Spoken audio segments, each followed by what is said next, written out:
Frères et sœurs, bonjour et une fois de plus, bienvenue à ce nouveau rendez-vous de méditation sur les titres de la Bienheureuse Vierge Marie.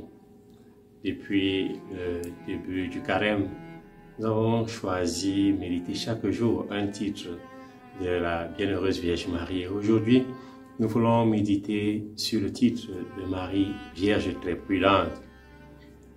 Prudence vient du latin prudentia, qui à son tour a son origine du mot providentia, previdere, voir en avance, c'est-à-dire faire une analyse dans le sens du voir, juger, agir.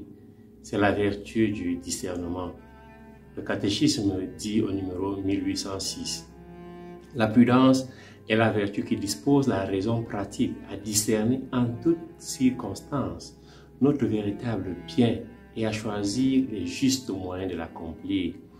Elle ne se confond ni avec la timidité ou la peur, ni avec la duplicité ou la dissimulation. Elle est dite auriga virtutum, c'est-à-dire la directrice, la conductrice de toutes les vertus. Elle conduit les autres vertus en leur indiquant règles et mesures.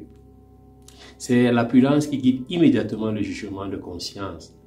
L'homme prudent décide et ordonne sa conduite suivant ce jugement. Grâce à cette vertu, nous appliquons sans erreur les principes moraux au cas particulier et nous surmontons les doutes sur le bien accompli et le mal à éviter. Voilà l'enseignement du catéchisme de l'Église catholique. Jésus est prudent car il voit tout dans la volonté du Père. Il invite ses disciples à la prudence lorsqu'il parle de l'homme qui veut construire une tour ou du roi qui veut partir en guerre.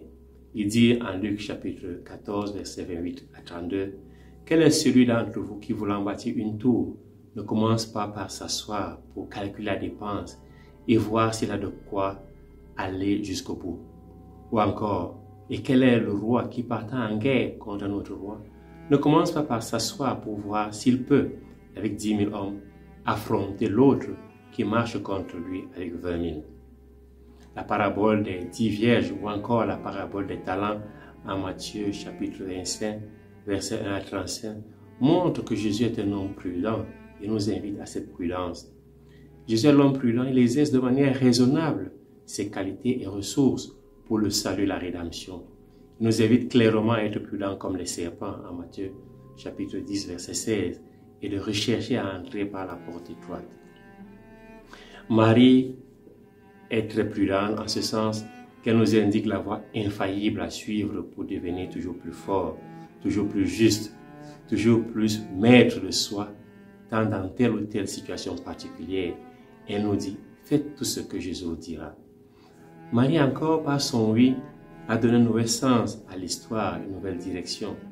Elle connaissait l'impact et les conséquences de son oui, de sa réponse, et demande à l'ange Gabriel comment cela va se faire, parce que la prudence incite la Vierge Marie à disposer des moyens nécessaires pour son oui, pour réaliser son oui et accomplir parfaitement sa décision en collaborant au dessein de Dieu. Troisièmement, Marie est vierge très prudente parce qu'elle est mère très aimable. La prudence de Marie est l'effet de son amour pour Dieu et pour l'humanité. L'amour n'est jamais sage selon la sagesse du monde. Il est plutôt folie et faiblesse. Mais cette folie et cette faiblesse de l'amour, pour aller jusqu'au bout, a besoin de la force, de la justice et surtout de la tempérance. L'amour doit s'appuyer sur la prudence afin de guider son audace au milieu des situations les plus variées de la vie, surtout les épreuves.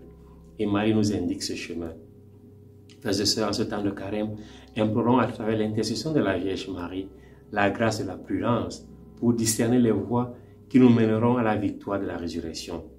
Demandons aussi par l'intercession de Marie Vierge très prudente la vertu du discernement pour donner la juste direction à notre vie, surtout lorsque nous sommes confrontés à des choix cruciaux de notre vie.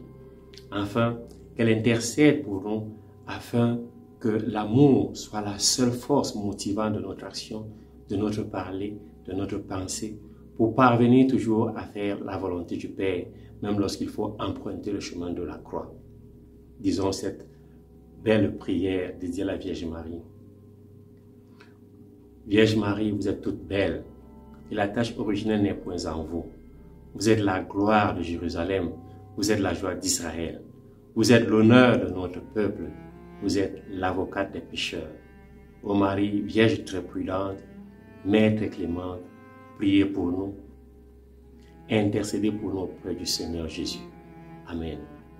Ô Marie conçue sans péché, priez pour nous qui avons recours à vous. Que Dieu vous bénisse.